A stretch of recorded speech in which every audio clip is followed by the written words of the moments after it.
Paano maglagay ng chapter sa video? Yan po ang tanong ni Sis Jess, Lifestyle Japan. Thank you and mega loud shoutout, Sis Jess. Ang time codes or chapter dito sa YouTube, makikita natin dito sa scrubber bar ng video natin. So, kagaya nitong video ko, kapag kinlik natin yan, makikita natin may mga bar. Yan, nakikita natin yan mga bar. So, yan po ang chapters. Ang kagandahan po ng chapters or timestamps codes, malalaman po ng mga viewers ang next topic mo sa video mo. Kasi halimbawa may part ng video mo na gustong balikan ng mga viewers, madali nilang mahanap kung meron kang chapter. So halimbawa ito yung video ko, i-click natin dito sa baba. So makikita natin dyan, intro. Ayan ang intro ko and around 56 second ng video ko, ang topic ko is ang copyright. So, nakikita natin may nakalagay na copyright. At i-click naman natin itong bar. 1 minute and 38 second ng video ko. And types of intellectual property naman ang nilalaman. I-click naman natin ang bar. 3 minutes and 33 seconds ng video ko. Fair use ang topic ko. So, habang nakaplay yung video, nakikita natin yung pula dyan na may hati-hati. So, yan po ang chapters or timestamps. So, para maglagay ng chapter, punta kayo sa YouTube Studio. I-click nyo lang ang content.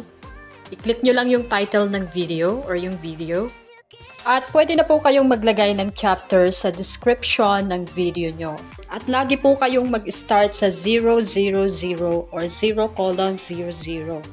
Kasi pag hindi kayo nag-start sa 00, hindi po gagana ang chapters. Okay? Isulat nyo muna sa papel or saan nyo gustong isulat ang chapter or timestamp ng video nyo at i-paste nyo po sa description. Halimbawa, 00, lagyan nyo ng space, lagay kayo ng emoji na gusto nyo, halimbawa heart, tapos ilagay nyo intro. So, halimbawa ang topic mo is travel vlog and 1 minute ng video mo, nagpe-prepare ka ng mga gamit mo, ilagay mo 100 space, getting ready or preparation. So, ganyan po. Halimbawa naman, 1 minute and 45 second ng video mo, naglalakad ka na. So, ilagay mo 1 minute and 45 second space, walking. And halimbawa, 3 minutes and 20 second ng video mo, nagutom ka.